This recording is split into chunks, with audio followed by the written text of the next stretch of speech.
today. So every day we start fresh because we can't affect the past, but we damn sure can make a difference today. We're coming up on the season 7 finale, but first we had to say goodbye to Seth Ridley and see Lucy prepare for her sergeant's exam. So we'll cover some news first that dropped this week and then get into our 716 recap. Do you want to take us through the first episode description? Yeah, so for 718, it's called The Good, the Bad, and the Oscars. The description is John and Harper work together to catch Oscar. Angela investigates a bank robbery. Lucy and Tim learn to adapt to her new schedule. I can't speak. And Miles's first date takes an unexpected turn. So that will be airing May 13th. That's going to be exciting.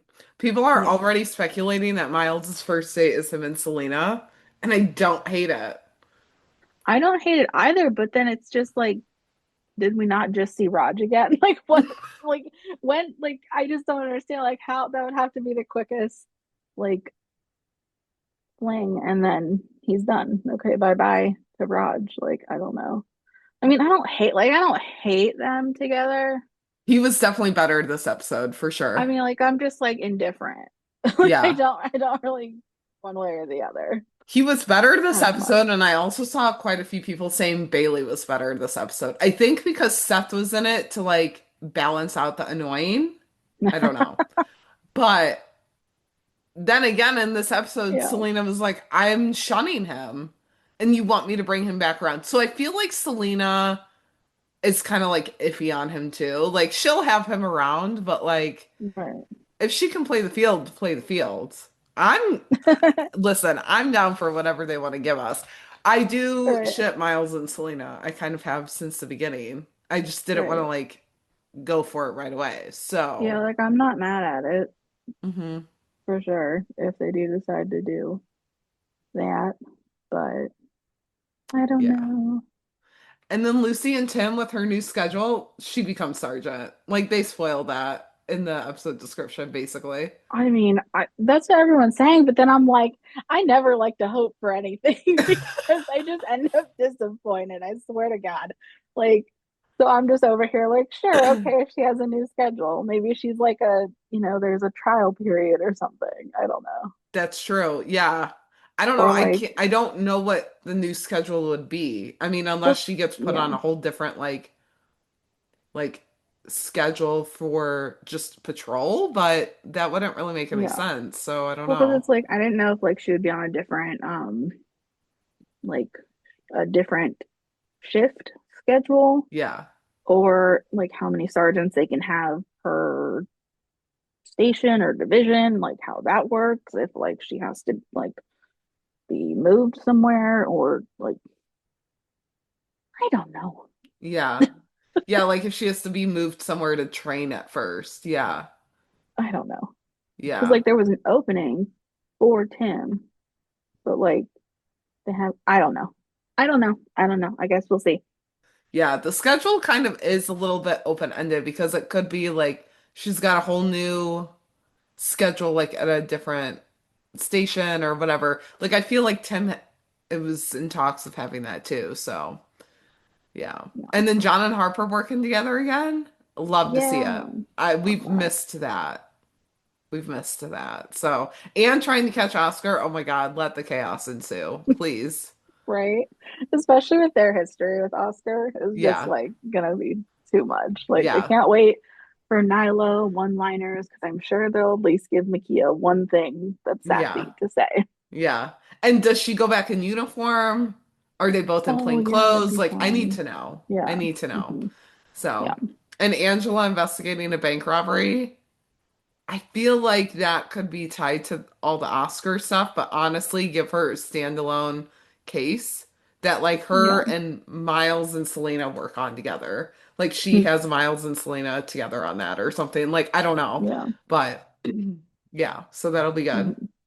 Yeah. The promo for next week, though, honestly was a little chaotic, didn't necessarily give us too much, but Chastity is back, and Skip Tracer Randy is like in love with her, but she's still with Pete. So who Yep. really knows what's going on with them? Yep. I mean, I called it when they came back for the Balin wedding. Yeah. I just had this feeling. I was like, okay, something's gonna happen between those two. But not to the fact of, oh, she's still in a relationship with someone else. Yeah. And he's, just madly in love now. Just, I Yeah. don't, it's just so random. It was not what I was expecting when they said, Skip Trisha Randy was coming back. Yeah. Yeah. I saw a couple of people say that the episode description for 718 does not feel like a season finale. And I feel like this one doesn't really feel like a penultimate. Like, I No, it feel like doesn't. we're just kind of in the middle of the season still. Yeah. I don't But then know. I remember that interview that Richard did, which I still haven't really quite forgiven that man for being like, no, Seth's not coming back. What do you Yeah. mean? He But was like, I trolling remember, us. He was trolling yeah. us. Well, didn't he say that there's like this like cliffhanger thing or something that like, better hope that they're picked up for season 8 so then you can Yeah. figure out what happens? Wasn't that something like that he said? So I'm like, I feel like they might, surprise us, and so they're not giving Yeah. something away. Yeah. But I also feel like because he was essentially lying about Seth coming back, I feel like he's just kind of trolling us with that too. So I'm like, I don't really know what Oh, to believe. yeah, But that's I feel like that's a a fair couple of point. different people have said that. So I don't know. Yeah, I'm a little skeptical on that. yeah, There were a couple of a couple of articles with Patrick as postmortems. They're all very similar, so I would definitely go ahead and check them out. But Screen Rant did an interview with him, and they asked him about like, did he know he was coming back when Seth was first kicked out of the program? And Patrick said he did, but no one like actually confirmed it.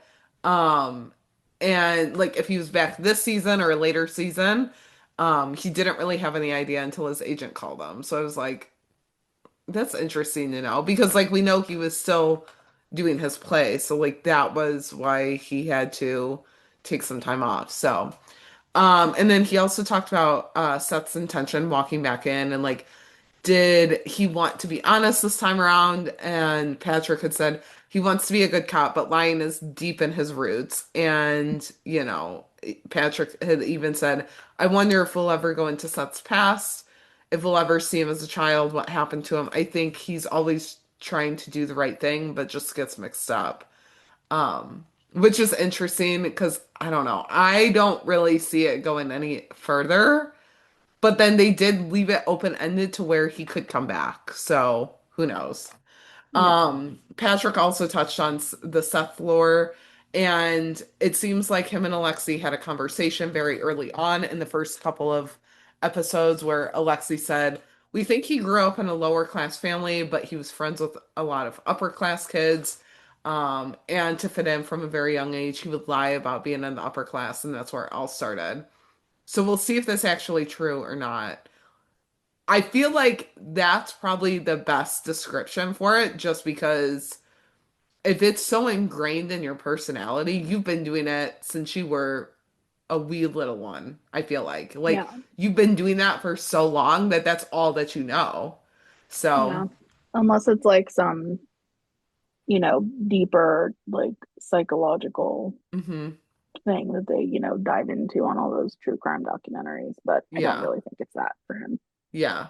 Well, and especially too because it's so easy for him to like come up with a lie. Like, Yeah, I mean, it's so natural for him. So, yeah, it would be really interesting to know more of like his backstory because we didn't get that like at all, which I understand. I mean, he was only around for like a few episodes, but still. Um and then Patrick also talked about Seth's sacrifice and was he surprised by that? Um, and Patrick said, I remember reading that and was like, God, I have no idea. I still don't know what that means for Seth to be legless. What does that mean as a cop with the LAPD? I remember when I came on set one day, I was talking to one of our ex-LAPD officers on set, and he's like, yeah, man, you lose a leg, you're out. But you never know. You never know what'll happen. Um, so yeah, I mean, I assume while reading it, it was very much like, oh geez, this is it. Like we're done. And I think in the TV Insider interview, he had said that like his agent called him And they were like, okay, so they want you back, but your leg is gonna get blown off. And he was like, okay, cool. So where do we go from here? Yeah. And I would have the same question because, yeah, what do you do with that? So, Right. yeah. Patrick also talked about if he sees Seth still trying to pursue the field in some way, and he talked about the scene with Nolan, and talked a little bit about the whole season, and said it's always negative, he's always lying, but that's one of the only scenes with Nolan where, well, and with Tamara where he does the right thing, finally tells her the truth. And they left it on a very positive note, so we'll see what happens. Patrick also talked about Seth's redemption arc and if he's coming back to the show. And Patrick was like, I have honestly no idea. I'm done in season 7 though, so in season Yeah. 8, guess we'll see. Um, and he also talked about if Seth and Tamara could ever reconcile. And he said, I think there's hope they're great together. There was a scene that was cut, an opening scene where Tamara and Seth arrive at the police station, and we just get to see their chemistry a little bit more. They're great together. He also said, I'd like to see more just as a friendship, even if it's not a relationship. I think they work well together, and especially on that drug bust scene that they did, they're a good team. Yeah, and after he said that, I was kind of like, yeah, we were missing something because it did feel weird that she was just like there, and then she Right. was telling Lucy, like, I need you to give him a second chance. I'm like, wait, we missed something Yeah. because what's actually happened. And I like Seth and Tamara did have good chemistry. I will say that. But like we only saw one episode. So it was just kind of like, okay, like now we're supposed to believe that they're together. And then Right. spoiler alert, there's a promise ring involved. Like Right. it was just kind of like a lot. Um, Mhm. and so then Patrick also said how he thinks Seth feels about Lucy. Does he resent her? Does he understand that she had to report him? And he said that he doesn't think there's any resentment towards her, which is good, but I feel like we need more because as Lucy's first rookie, like I feel like there's some kind of psychological mess that she's dealing with, he's dealing with. Like there has to just be more to that. Um, Patrick also talked about the scene with Seth and Miles and how it was doing that stunt with Derek. And he said it was a really fun scene to shoot. He actually hit me during it, but that always happens. I'm like, okay, Oh I need God. to see the full length of that, like the full uncut version. Right. I wonder if Derek would post it again because he posted like, his stunt scene from the Oh, pool yeah. or whatever. Or maybe Patrick will put it in a vlog. Yeah. I don't know. Yeah. I'm Yeah, banking on because one of the two. Patrick had said that it took them like it's longer than it was actually aired, right? Um, Yeah. but I'm like, yeah, no, I need to see all of that. Like the Mhm. uncut version, no music behind it, nothing, just them. Like just them. Um, he also said, I think Miles is really Seth's best friend. I hope that I think there's more hope in that relationship than any of the others. Just, because they came up together and stuff in the academy. So yeah, I will say like that's gonna be one of the relationships that I miss seeing for sure. So Yeah. Patrick also did a TV Insider after show. Um, Definitely go check this out because it's the best. Patrick is just the best. Like, I know that it's been said before, and we've said it, like, we love Patrick as an actor. And like Seth, like, we know we're not supposed to like him, but Right. like you can't help but not like Patrick. Like, he's literally one of the villains that we know we're not supposed to like, but we love, you know? Um, and so Patrick talked about how honest Seth was in this episode with Nolan and Tamara. And he said he was so blatantly honest that this was the only time the entire season where he has to leave it all on the table. It's the positive up at the end that we needed. And so then he also talks about how Seth really feels about Tamara. And he kind of goes into it a little bit more and just says he's serious about her. Um, and talks about Seth saving Nolan's life and how much that was him trying to prove himself, and then how much of it was a glimpse into who he really is. And Patrick had said he wasn't trying to prove himself, it was just natural instinct. He saw and acted the way he naturally did. He's a good kid at heart, just a little mixed up in the head. He was also asked about what he thinks, what does Seth think of Nolan and Lucy as training officers? And he said he has a lot to learn from Seth had a lot to learn from Lucy, and they were friends. She really helped him and gave him the benefit of the doubt for a little while. And Nolan was just kind of there as block A. You mess with me and you're out of here. He really liked that line, like that scene. So and then Patrick talked about filming the episode and like everyone turning their backs to him at the station and then the dinner scene. And he was like, yeah, coming back from my play, like filming that scene where everyone turns their backs felt a little too real. Oh, And he was like, I told everyone that like it didn't really feel right and it felt like I was being shunned. no. And he was like, I can't remember if that was the first scene we filmed, but Oh God. yeah, it did feel a little weird. I was like, Oh, yeah, bless it him. feels a little meta. I don't know.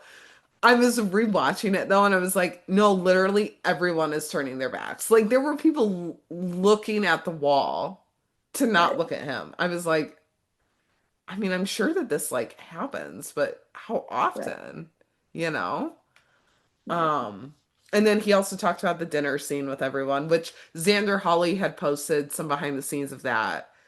Love that scene with like Tim and Lucy, Raj and Selena, and then Seth and Tamara. And he said the dinner scene with everyone, it was a great scene. I drank a lot of grape juice, 7 or 8 glasses, so I got a little bit of a sugar buzz. I love that that's the part that he was like hyper fixating on in the interview. Right. And he said we had this one bit where we were doing Dylan's close-ups and I got in her head and she botched a scene and he was like, I felt terrible, but it was a fun time. So I'm sure that it was just like nonstop laughter during the Yep. filming of that. So, and then he was asked how he thinks that everything's changed or everything that's happened has changed Seth. And Patrick said that losing his leg, like losing Seth losing his leg was probably the biggest thing that changed him. He's pretty damaged, down on himself, and no one like cheers him up. And then the last question was if this injury hadn't happened, does he think Seth would have been able to gain everyone's trust and continue as an officer at the station? And I loved how Seth or how Patrick was like, yeah, eventually. It would have just taken a couple of seasons probably. He would have won Miles over first though. Yeah, I can't imagine like if they dragged this on for like another season and a half or something. Like I feel like it would have Yeah. just gotten old, so.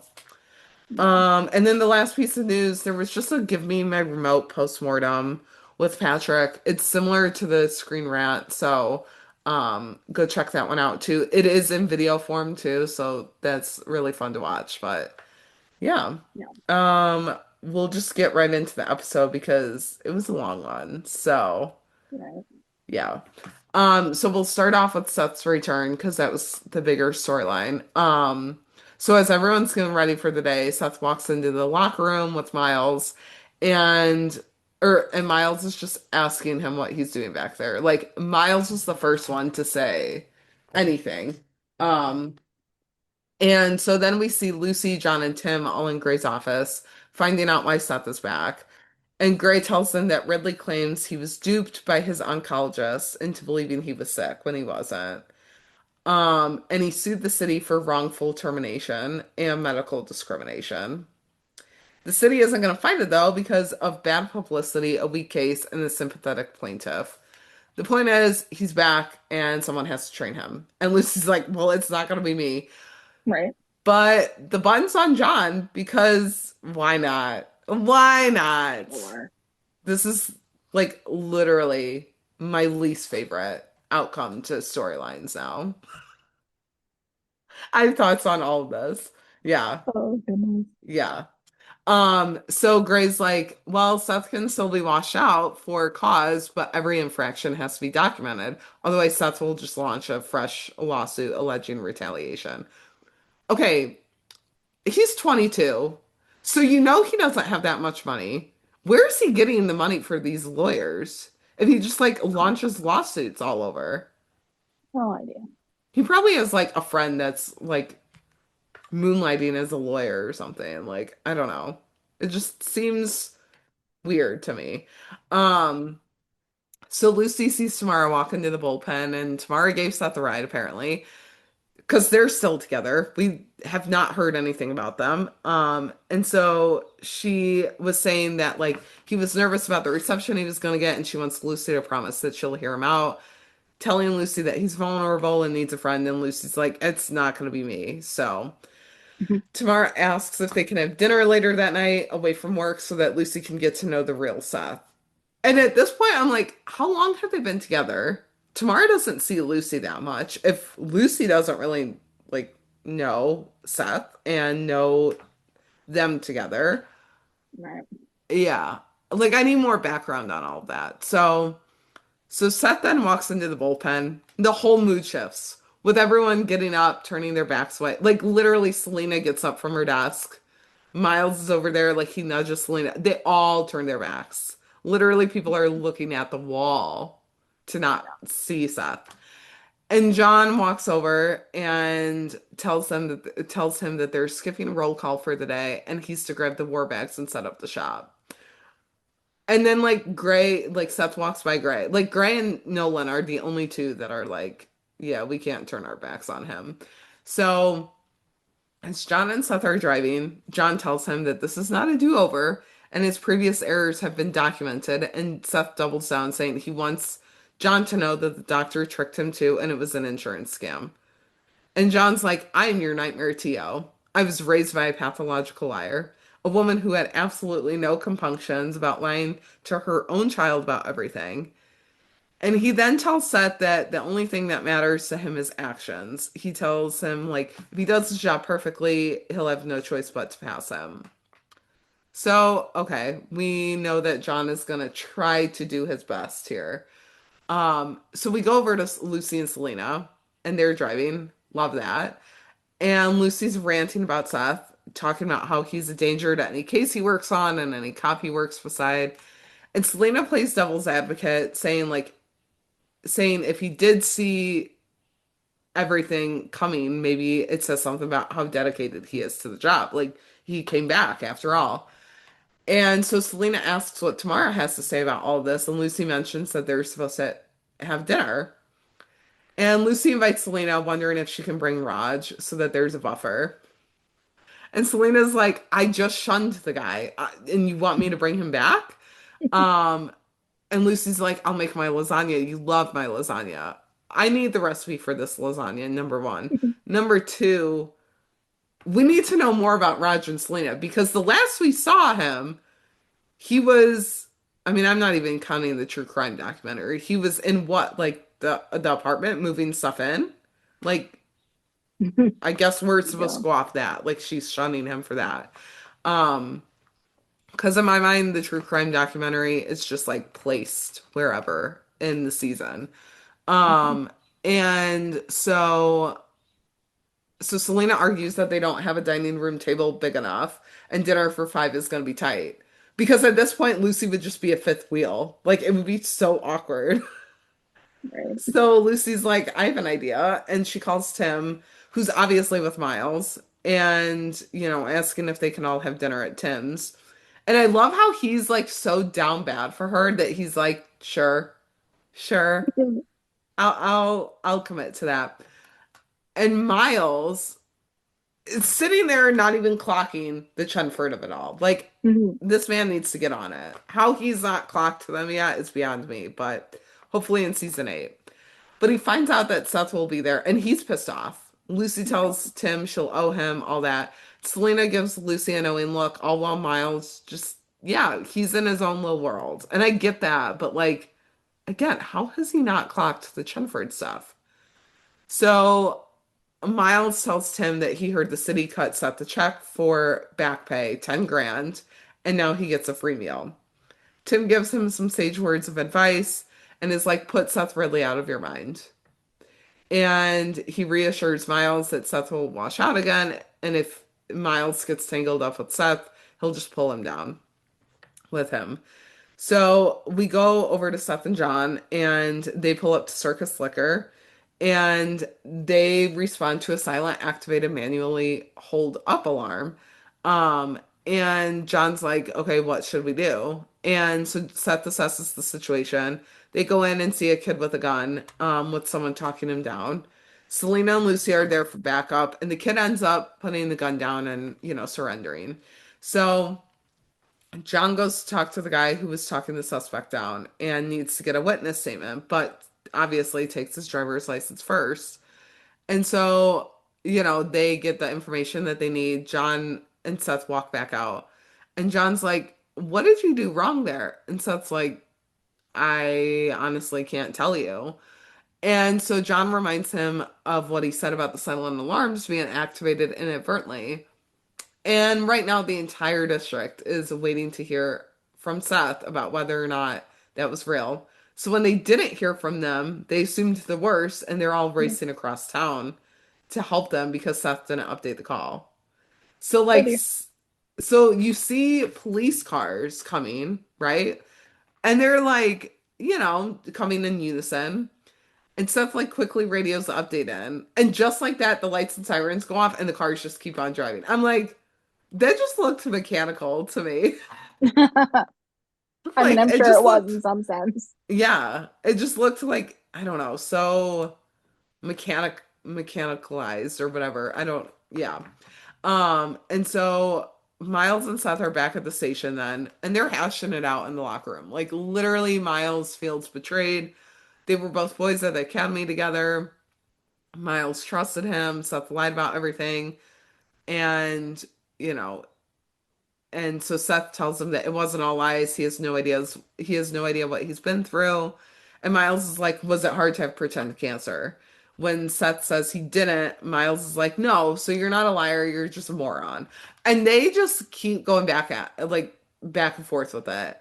Um, and then Seth hits him with a low blow with like a smug look on his face again. And I'm like, wipe that stupid smile off your face. Like, come on. Come on. So Seth's like, hey, at least I'm not a has-been clinging to my glory days. And Miles is like, that's enough, and decks him. And Seth, I love how Seth was like, I'm gonna get you. Like, and he shoves him across against the locker. Yeah. And Nolan and Tim are walking through the bullpen. They were talking about their recent calls and everything, and they hear the lockers like rumbling, as my caption said. And they walk in to see Miles and Seth like just both against different lockers. And Seth's like, yeah, I opened the locker door on my face. And John and him are like, all right, we gotta go get this checked out.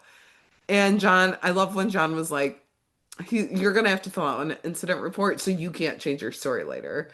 And Tim then reprimands Miles, telling him that he told him to stay cool and striking another officer will earn him an automatic bounce.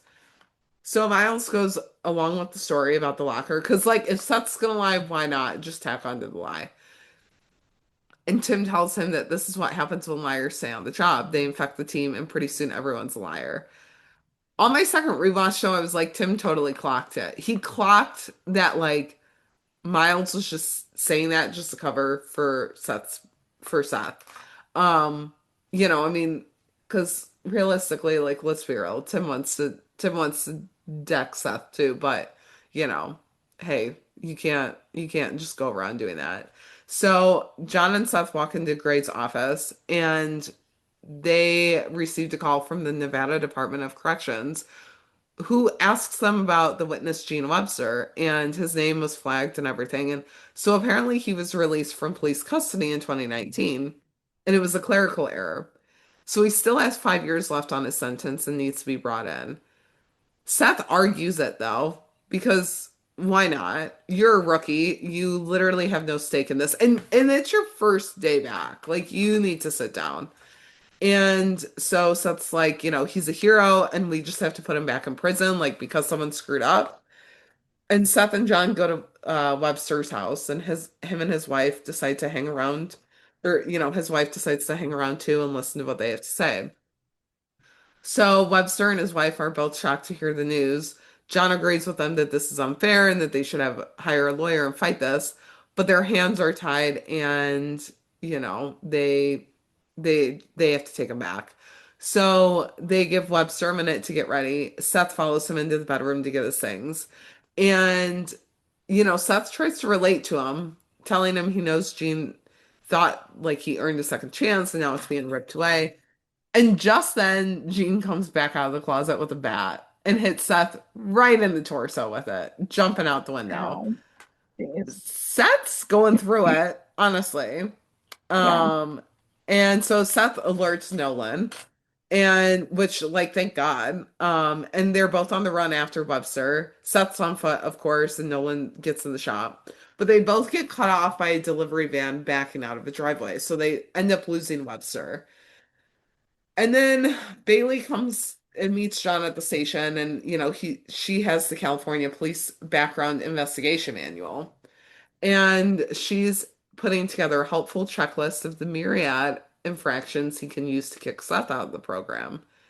And he reassures her that he's fine with Seth. And, when asked why he looks so troubled, then he tells her about Gene Webster and the whole issue. So I'm like, okay, so we're just telling anyone and everyone, like our significant others, friends, whatever, about the cases that you're working on. Like this happened Yeah. last week with the documentary. Oh, right. I just feel like it's like a conflict of interest or something. So later in the episode, we get the long-awaited dinner. So Tim's getting beer out of his garage fridge, and Lucy asks him where the salad forks are. And he's like, I'm a 45-year-old guy who lives alone. There's only one kind of fork that I have. And I'm like, yeah, but also you're 45? Oh God. Is that what people were talking about where they were like the rookie has no timeline Yeah. of like what his age is? Oh God. Well, But because didn't oh God, I don't even know. Because their medical bracelets or whatever said that they were born in or that Tim was born in 1974 78, because I went or back and looked at 78, it. Yeah. So they're like 10 years apart. So, yeah. So, like, wouldn't he be? I can't do math right now. Yeah, he'd be 47. So the medical bracelets are aging him up 2 years. which is well, isn't that how old Eric is anyway? Yeah, I think so. But I'm like, oh, we just what is the timeline here? Right. Actually, there is no timeline because how the heck is little Jack like 4 years old and has never been around like Tim? He's been around Lucy a little bit, I'm sure, but like no one else. I don't know. It's just weird to me. It's weird. The timeline makes no sense. Yeah. Well, because then that would So, put John in like his what he'd be like 51 or something.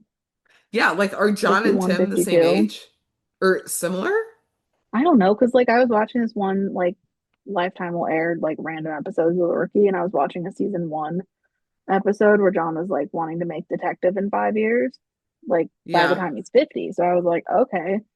And that was in season one. So I'm assuming I was like, okay, about I'm just assuming maybe 50 or 51 by now.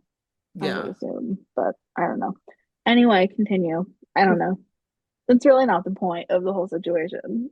No, but But it it just just goes to baffled me. prove that the rookie timeline still just does not make any sense. Yeah. Like there is no timeline. Honestly, I'm whatever they want to put out there and believe, I'll let them believe because at this point, I don't really know. Because now we're supposed to assume that Lucy is like 35. Right. Yeah. Well, But and then then like if I the don't hospital even bracelets said yeah. 88 and 78 for him, but 2025 to 1978 would be 47, and they were saying he's 45, is Lucy really like 35 then? Or like what? I don't know. I'm thinking too much into this. So, yeah. So Selena and Roger are there too. And she's like, the lasagna's almost done. And Roger's like, okay, so what's the plan? And she tells him we're gonna eat, be pleasant, and then find a way to duck out early. And he's like, so fake an allergic reaction. And she's like, no, but if I do this signal, like we need to get out. And she's pulling on her ear. So Tim answers the door to Seth and Tamara. And let's be real, Tim doesn't even want to have this dinner. He is Right. like, I don't want anyone here in my house, Yeah. especially this lion liar who lies, you know? Right. Like, I just want to be alone playing Call of Duty, maybe chilling with Lucy, you know? Like, I don't really want to deal with Seth. And so Seth gives Lucy flowers. And when she hands them to Selena, oh my God, our girl is so unserious. She's like, what are the chances that he took these off of a grave? And she like whispers it. And Lucy like rolls her eyes and just like walks away. I'm like, I mean, it's a fair question. You don't know what he's doing. Yeah. He could have stole them. Like, who knows? So dinner's going pretty good. Tamara's telling Lucy how she's been volunteering with an organization that's focused on building trust with mentally ill, homeless people. And she's like, Seth's gonna join me one of these days. And Raj talks in Spanish to Selena. Apparently, he knows Spanish, or she's been Oh, teaching him good. that. Yes, Which, because that's what they need is yeah. another language to talk to each other in. I mean, it's great because I know that Seth knows Spanish, but it's just like it just cracks me up. Like he's the last person I thought would be speaking Spanish. Yeah, yeah, yeah. So like Raj talks in Spanish and basically says not sure building trust is his thing. And Seth's like, I speak Spanish too. Like he just Oh, like good. He knows deadpans. Spanish. Oh my God. Yeah. Everyone knows Spanish. That's He great. just like deadpans over to Raj and Raj was like, it was a joke. Seth's like, no, I get it. I'm like, okay, this is honestly, I'm eating this up right now. I'm Oh eating my this God. up, you know? So, Oh, so as Samara goes to reach for the wine, like also she's old enough to drink wine. Like, I I don't, was just gonna say that. I was like, wait, what about this age thing now? It's like you're yeah, telling me she's 21. I mean, I know Dylan like is just recently turned yeah. 21, but like, But is like, she obviously, I guess 21, 22, maybe. I mean, I guess we never really established her age in the show to begin with. Yeah. I But mean, like she when is she in came in, college, she was but in I high don't know. school still. Yeah. So, and could So, drive a car or at yeah. least hotwire it. So, yeah, so Tamara goes to reach for the wine and Lucy sees a ring on her left ring finger. And Seth tells Lucy that that's not what it looks like. And, you know, Lucy's like, it looks like an engagement ring. And I'm over here sitting here and I'm like, it looks like a cheap engagement ring. Like a, Well, just like there's I just was no awful. way, like Seth and Tamara being engaged, quote unquote, before like Chenford or It's so like these, unrealistic. yeah, So wild. So wild. yeah. And they're like, no, it's more of a promise ring, as Seth calls it. And Raj like gets in and he's like, dude, that is an engagement ring. I'm like, okay, one, Raj, you can stick around if you're gonna keep giving great one-liners like that. Uh, And two, yeah, what are we doing here? Why are we doing this to them? We don't know how Seth and Tamar are. It was weird. right. So he's like, I had a little bit of extra money. And Lucy's like, the money from the city that they back paid you? I'm like, how little of extra money did you have? Because that ring Um, doesn't look like it costs that much.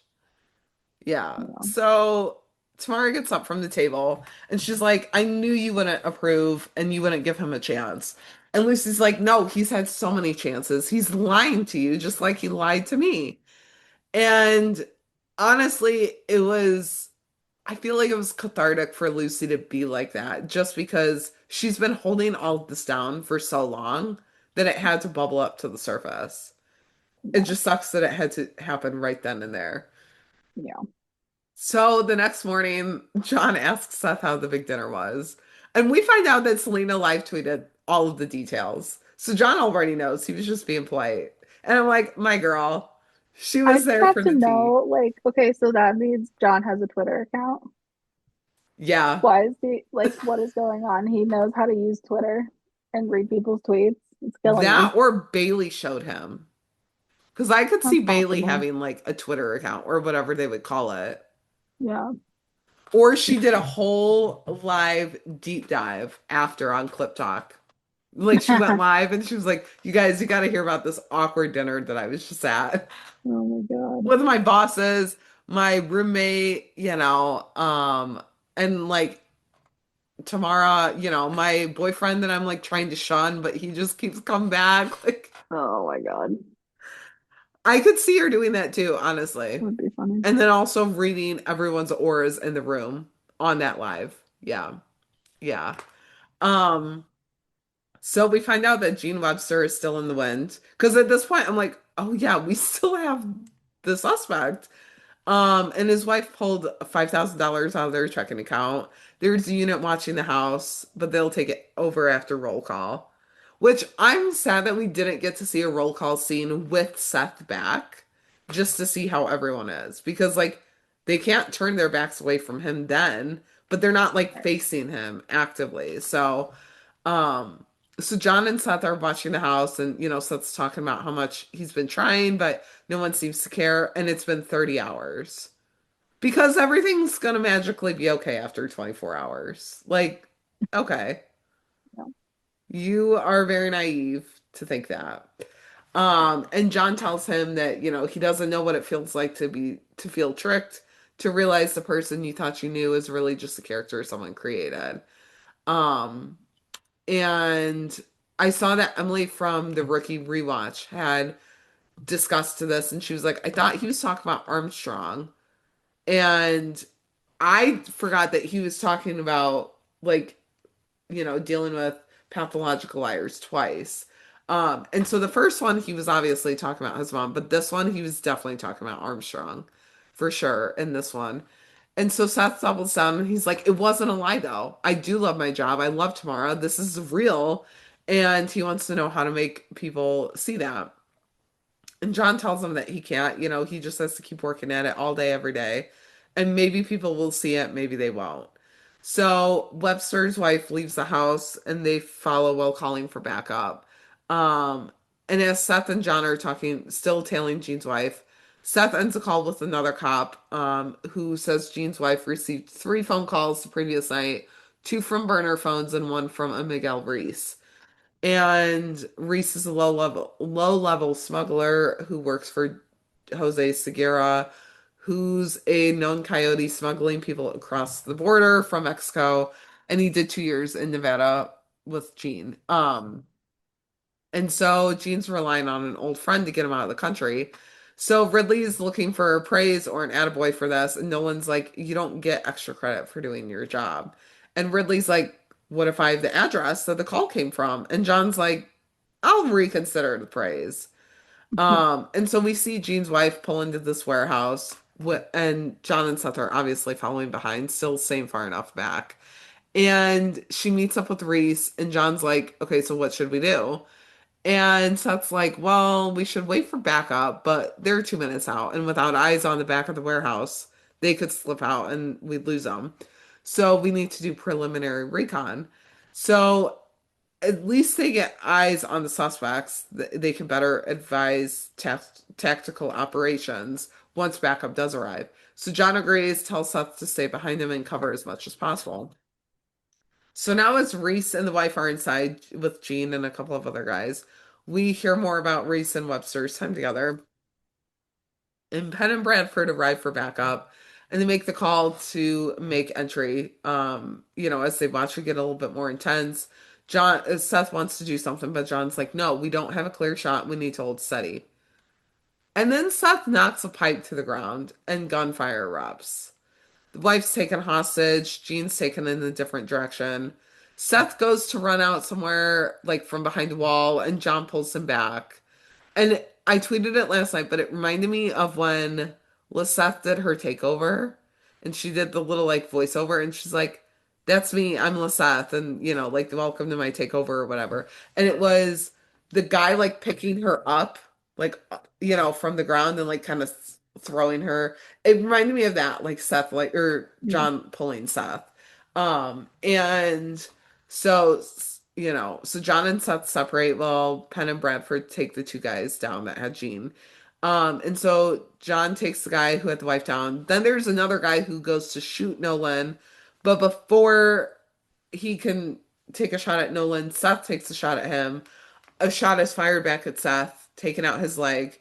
Nolan shoots the guy who took Seth out, but Seth's not doing well, screaming like blood curdling screams and in absolute pain.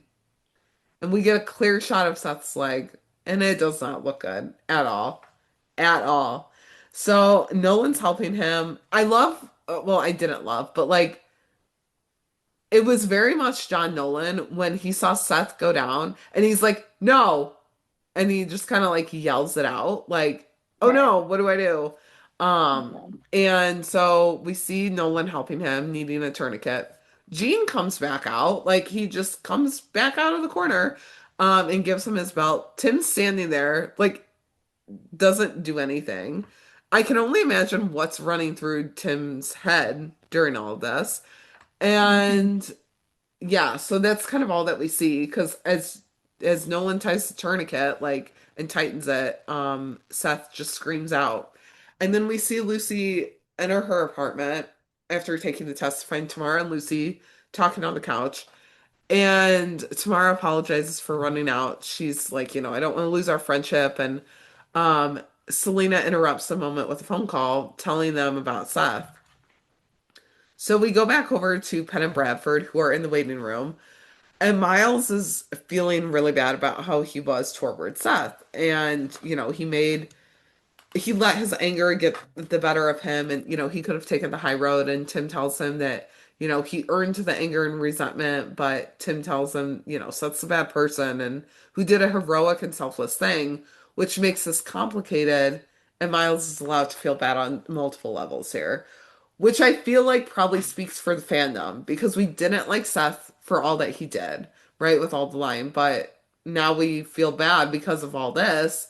And he did save Nolan's life. And again, we love Patrick and we don't want to see him go, but also Seth was the lying liar who lies. So it's like a double-edged sword. Like, how do you feel good about Seth leaving, but also feel bad because he lost his leg?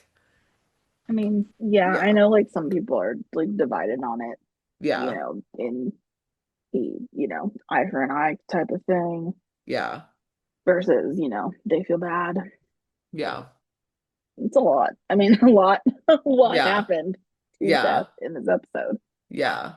So the doctor is talking to Nolan and Gray, and Seth's awake and in recovery, but unfortunately they had to amputate his leg below the knee just due to the amount of damage to the tissue, bone, and arteries. And Gray's like, he'll have a long recovery, but he's eligible for disability now. So John's gonna go check in on him while Gray updates the others. I do wish that we had seen Gray update the others, just because I would have liked to see like their reactions. Um, even if we didn't hear them. And so in Seth's room, like he doesn't really remember much at the end. He asks about Jean and Cynthia, and they're safe. And, Nevada's agreed to release Jean, and DA will waive charges and all that. So Seth's like, it's not a bad way to end my career. But John plays devil's advocate, saying it'll take time to learn how to use his prosthetic, but, his career is only over if he wants it to be, and Seth knows what the station wants. And John tells him that what he did, sacrificing himself for another officer, brought him a lot of goodwill. And now he can use that as an excuse or to excuse more bad behavior, or he can use it to become a different person. But the tragedy has brought him to a crossroad and he can choose a different path. It'll just require complete honesty. Is it bad that during my second rewatch, I was like, okay, how is he going to use this to like spin how he was let go of the PD, of the let go from the LAPD? Like, is he just going to lie about it more, you know? But then I don't know because I feel like this would be in the news or something. So Seth's not sure if he can, though. He's tried, he keeps promising himself that this is going to be the last time. He's going to lie, and it never is. And so then Tamara's at the door and they have a talk and he tells her that like he didn't know he tells her he knew he didn't have cancer. He lied to her, he lied to everyone because he's a coward. He paid the doctor to say that his cancer was back. He was failing at his job and instead of owning up to his own mistakes or doing better, he just kept lying and does what he always does, made himself a victim. So Tamara's coming to the realization that Lucy was right. She warned her, and Seth's like, yeah, she was right. Like, I'm not a good person. And so Seth's like, but what we had was real. And Tamara leaves the ring on the table and just walks out. He's lost everything at this point. His job, his girlfriend, or his girl, friends, everything. Like, I mean, literally everything. He has nothing left. Um, But at this point, I was like, okay, so are you lying again or are you just telling the truth? And this was before all the Patrick interviews came out. But I'm like, at this point, what do we believe? Because nothing you've given us has led us to believe anything. So, but yeah, I mean, it does make sense. Like, after he's lost everything and he's literally laying in that bed with one leg, I mean, he has nothing else left to lose. Like, he's gonna lay it all out on the table. So, yeah. I know you haven't really watched like all of the episode. No, I have not. I know. Don't hate me, guys. It's okay. It's okay. I had feelings though after, and I'm gonna go on a little bit of a rant because one, we Oh, it's can, fine. I'm here for it. and two, I love to yap, so why not? Um, I wish that we had seen a couple of more things with this ending of a storyline with Seth. One, a talk between him and Lucy, first and foremost. I feel like that's what we needed. Um, Yeah. just as some sort of closure. And then even a talk between him and Miles too, because like he was closer with Lucy and Miles in the beginning of the season. I mean like he just had more to do with them. Right. Um, more so than like Nolan or Tamara. Like that was what 1, 2 episodes with both of Yeah. them.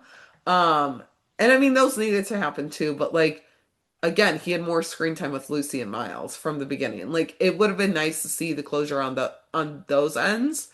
Um, and like we did kind of see towards the end with the Chenford moment, like how Lucy feels about Seth's injury, but like she doesn't really like go into it. And I'm sure she doesn't feel much for it just because of how he was, but like at the same time, it has to affect her in some way. I mean, that was her first rookie.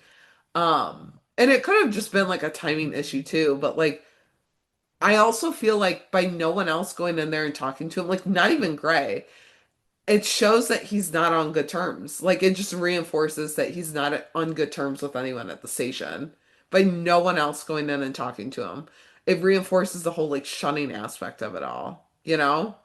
But then also in my Delulu brain, I'm thinking Lucy did go in and talk to him and show some empathy in the end, like, and basically tell him you play stupid games, you win stupid prizes. Like, in the white space, I would like to think that she did the courtesy of doing that.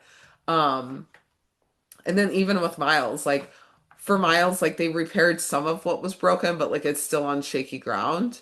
Um, but yeah, like as for everyone else, like they don't want to talk to him. They no, like they could care less.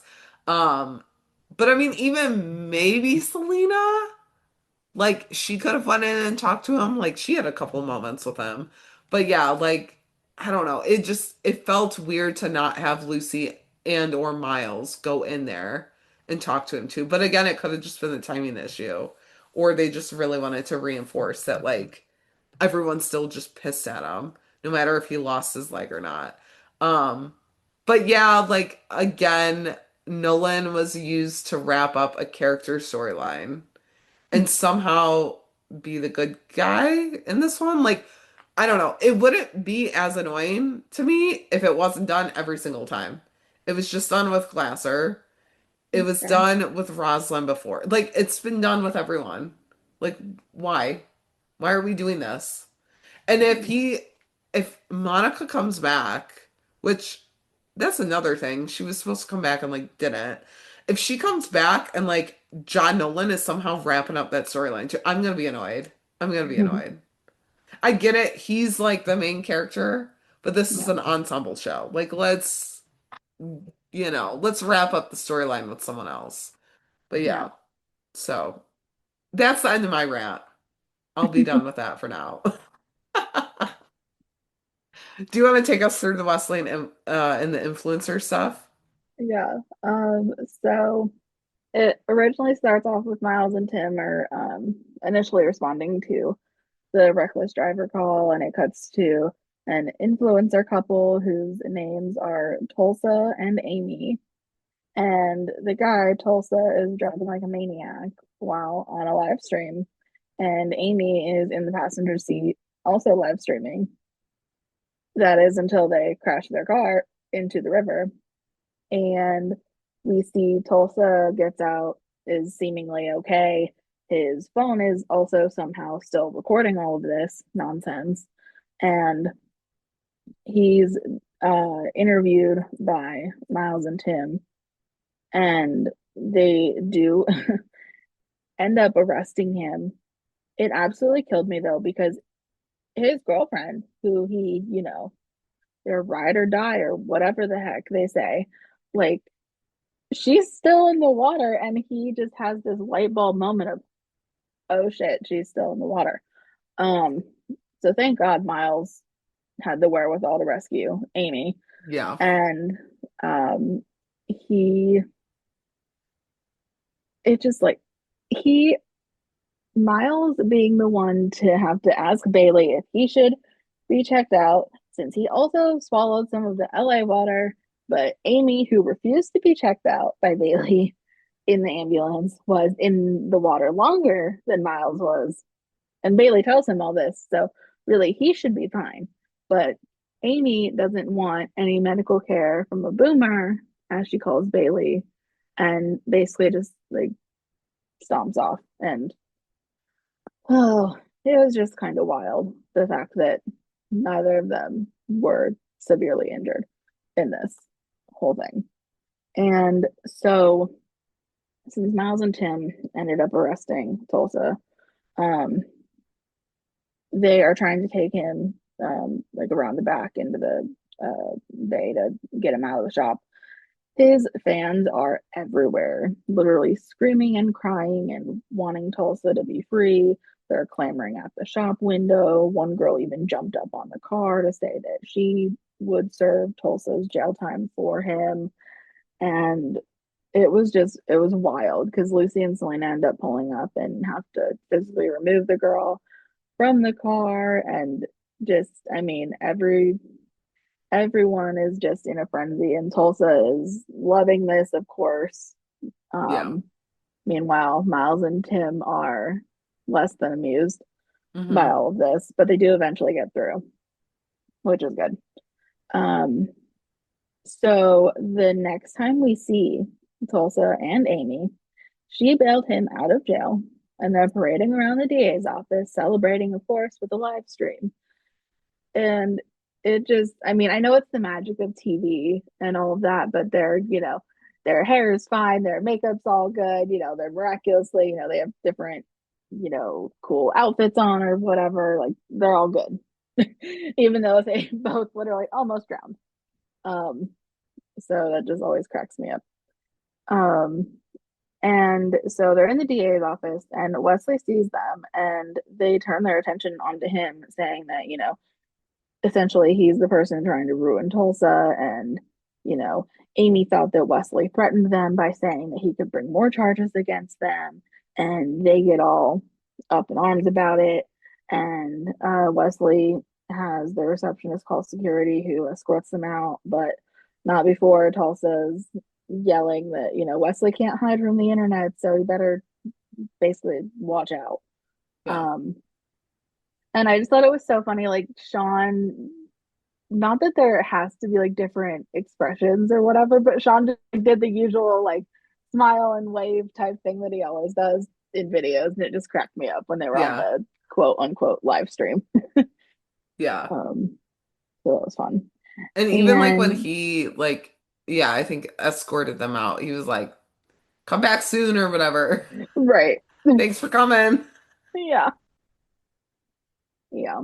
Um, and so that's where they end for that scene right now. And then a little later, we see Angela's at the park with Jack, and an angry crowd full of Tulsa fans surround her, basically demanding that she say that, Tulsa was wrongly prosecuted, that this, whole case is a sham, it's ridiculous. And she tells them, especially this one girl in this yellow sweater, to get the camera out of her face, and that they do not have consent to film her son. And the girl says they'll put an emoji over, Jack's face or whatever. But Angela's in fear for her son, so she calls it in. And she is telling all of these angered fans that, Tulsa could have killed people today. And but there's this other girl who chimes in saying, well, he didn't, unlike Angela. And I'm assuming she means that, police officers can kill people if necessary. Yeah. And Angela told her to watch her mouth. And the first girl jumps back in and is like, or what, are you and your rich husband gonna, put the Illuminati on them? And she tries the phone jack again. I I literally thought Angela was gonna deck her. I thought No, I Angela was was gonna waiting for punch her in the that. face. I was waiting for that. I was like, Angela, at this point, go off. Like, it's fine. But then I was like, wait a minute, they're like, well, I don't know if they're like teenagers. I mean, they're maybe like in their 20s, maybe. But I was Yeah. just like, oh Lord, that probably wouldn't be the best move if she did that. I mean, like in front of her Yeah. kid too. But then she arrests the girl. But just from the Yeah. angle, because they had it from the like live stream, the recording angle, I just thought it just looked like she was like reaching forward, but I guess just to grab the girl so she could Yeah. um I don't, these detain fans were her. insane. Like, I understand Right. it. I mean, it's, a fandom for him, but I'm like, all over an influencer? I don't know. There's a It was a line. lot. Yeah. There's a line, and they crossed it a lot. Also, Um, did you catch earlier in the episode, like when they first got the clip, they said Grumpy Cop? yeah. They called Tim Grumpy Cop. I'm like, so we're just continuing with that then. Okay, cool. Oh yeah, it has to be a running Yeah. thing now. Yeah, for sure. And so we see Lucy and Selena arrive to take the girl into custody, and Lucy asks if any of them, actually have the resources that Tulsa does to bail them out of jail, and everyone's kind of looking around like, no, not really. And even the girl, um, that is, in handcuffs is trying to say, I'm sorry, I didn't mean it. I have, social anxiety or whatever, and like, it gets worse in big crowds like this and all this stuff. And Angela graciously does not, want the charges to go through. So, because Yeah. she doesn't want to spend the rest of her day in, the juvenile court system. Yeah. Um, so the girl, is not brought up on charges and is free to go. Um, and then we see that Angela and Nyla are at the Wopez house combing through the fans' social media pages and also Amy's, who was apparently an honor student. She was captain of the debate team, a math lead, aka the total opposite of who she is now. Yeah. Because according to Wesley, her Instagram bio currently says too glam to give a damn with the nail emoji. Yeah. So Angela wonders if maybe they can talk to Amy without Tulsa to see if she'll kind of help them out in a way. Also, the way that So, this was like 30 minutes into the episode, and we had right. just seen Nyla for the first time, Yeah. it was like, what a crime, you know? Yeah. But also, like, I don't know, she's had like less and less screen time, so Yeah. it's an ensemble show. It goes in waves. Yeah. So we do get to see Nyla and Angela try to talk to Amy, but Amy explains that people only started paying attention to her when she basically blowed up. Saying that girls are either prudes or sluts, there's no in between. So it's like she can't really do anything about any of this. It's, society's fault basically. Yeah. Um, and so the conversation doesn't help them, doesn't really go anywhere. Um, and towards the end, well, yeah, almost the very end of the episode, Angela, Nyla, and Wesley are watching a video, seemingly of Tulsa after seeing fans while he's out driving. But it's actually a video that Amy leaked of him insulting his fans once the windows were rolled up and everything. And so that video went, like viral or whatever, which has now made him check into a rehab somewhere. And Amy's starting a skincare line called Survivor Skin. So, she's like using this opportunity to kind of like propel herself Hmm. forward and separate from Tulsa. So Angela wonders if that was kind of her plan all along, Yeah. um, because she was smarter than people gave her credit for originally. Um, and this was like probably my favorite part. I'm tempted to like do a tweet and like caption it with the goddess coded hair that Yeah. Angela has. And Wesley being the one to say, "Oh, there's some fans posting about them being the new power couple." Um, and how Angel's hair is goddess coded, so that's what makes her be like, "Yeah, sure, okay, well maybe watch one more Yeah. of these, clip talk videos." Yeah. Just cracks me up so much. I know. I loved how the rookie like account used to that as like his line of the week, in their Yeah, social media posts that they've done. I was hoping that they would do Angela's as that's enough internet for today. yeah. Yeah.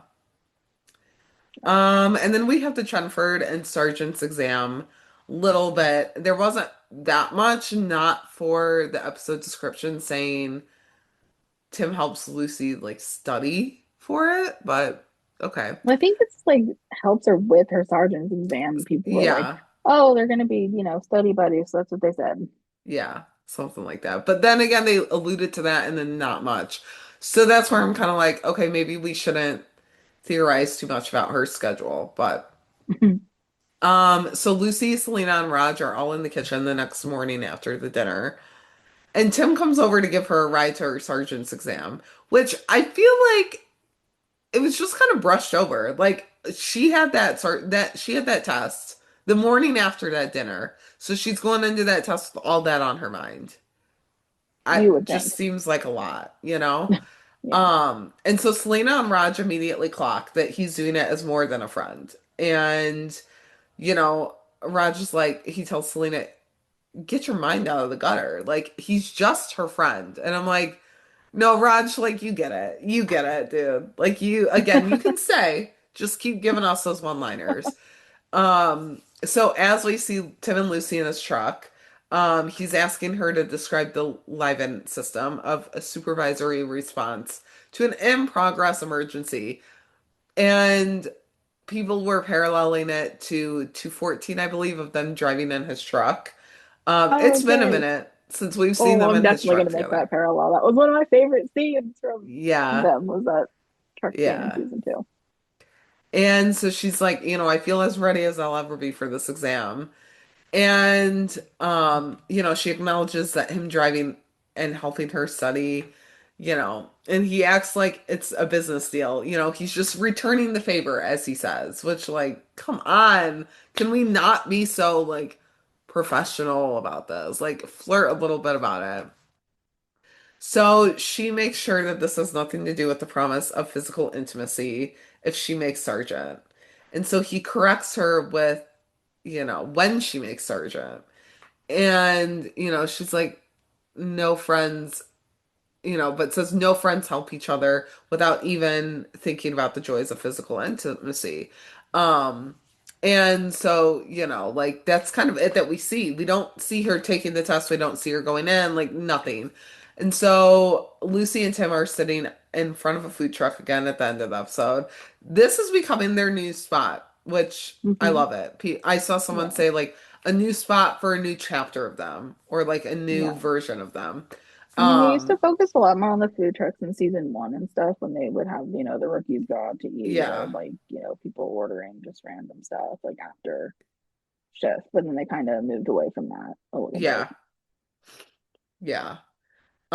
And so Tim asks how Tamara is, and Lucy says she's looking into joining a nunnery, but it won't last. And so he then asks how she's doing, and she's like, I don't know, with everything that happened today, like I just have no idea how I did on the test. And he positions it as, well, let's assume that you aced it, since we don't know for now. Give this man an award one, he's asking about her. He's reassuring her that she's got it in the bag. Like, you guys, Timothy Bradford has grown since season one, episode one. Like, literally, he's caring about her. He's making sure that her feelings are validated and heard and all that. And so she asks what they should do based off of that assumption. And he's like, we could celebrate. She reminds him that she did not take this test for him, which he knows. We all know at this point. Like, we don't need to keep being reminded of it. And he's like, yeah, it was a smart career move. Like, I know that. Um, and she's like, I haven't passed yet, so nothing's really changed. Therefore, we can't do anything. And Tim's like, yeah, but this time next week we'll know. Listen, if we don't open next week with a Chenford morning after scene or something, I'm rejoicing. Like, Mhm. we have to. Also, I need a full scene of her finding out that she passed, her celebrating with Tim, with Selena, with literally everyone. Like, I need that. If we're making that into a big storyline or a storyline of some sorts, I need to see it. I need to. So they just both sit there giving each other longing looks, and that's how we end the episode on a Chenford cliffhanger. Yay, not a Balin one. Not a Valen one, no. So there But we go. also, like, what a cliffhanger. Will they, won't they? You know? Mhm. Yeah. So that's about it for the episode that we have. So yeah, I can't believe that we only have two episodes left before we're done with season seven. Right. It's crazy to think about. Like, I don't want it to be over. Yeah. I was talking to our friend Bryna today about it. Um, and let me see. She was like, I hope that we get it back in the fall so that we don't have to wait until January. Um, but also like having the episodes back to back to back like has really helped. And I was like, no, it really has, but I do want it to come back in the fall just because one, I don't want to wait until January. Two, I like having some of the breaks in there just so that like we can breathe and like really take in the season.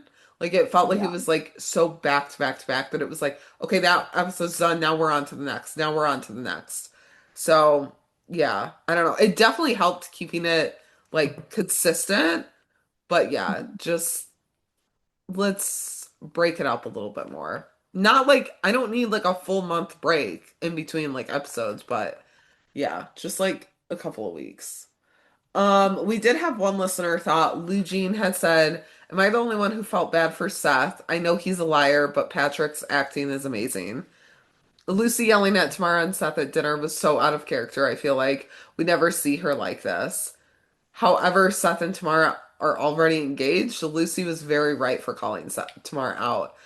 I feel like it wasn't out of character for Lucy. It just all bubbled to the surface, and unfortunately, that was the place that she like unleashed.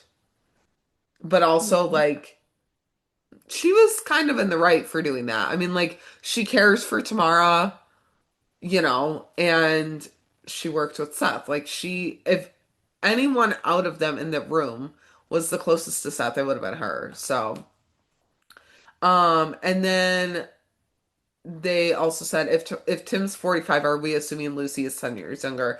And that's when I went to look back at the hospital bands, and they are 10 years younger according to those. So, but then again, what is the rookie universe timeline? Like, I don't think it's existing in this. So, Mm. and then they also said, I'm bummed we never got a study session with Lucy and Tim. It would have been amazing, and yay for Wopez screen time. This was one of the best episodes. Yeah, I agree. It was pretty good. It was pretty good. Um, that's about it for the episode, unless you have any other notes. No, I'm just excited to watch the full thing so I can make all the parallels and have all the fun. Yeah, yeah.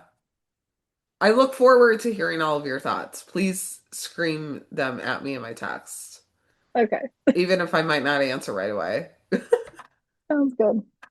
Yeah, so you guys can find us on Twitter at the Shop Talk Pod _ or email us at shoptalktherookiepodcast@gmail.com with all of your thoughts. You can find us individually on Twitter as well. I'm at jstark804. And I'm at Carrie Hyman. We're on TikTok too at the Shop Talk Podcast _. Be sure to check out our merch at shop-talk.dasher.com. We have new designs there. They're on sale. If you love the podcast, please leave us a rating and review. Helps others find the podcast. And then we'll be back next week to recap 717, the penultimate. Yeah. And talk about whatever the heck Skip, Trace, Randy, and Chastity are. Because Oh God. I don't even know if I'm looking forward to that. Honestly, I really don't. Because like what in the world would they talk about? I know. I don't even know I mean, what I Pete know and they're doing other Chastity stuff talk too, but about. like what do they actually talk about? Do they even have conversations? I don't even know what Pete and Chastity talk about. Honestly, I That's really also don't. true. Yeah, I don't know. But yeah, we'll see. We'll find out.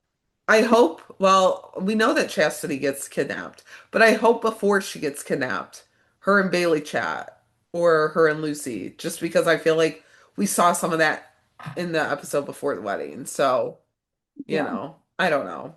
It's just something. But yeah, we'll be back next week to discuss that episode. So stay tuned. Bye, everyone. Bye, guys. Go get him, boo.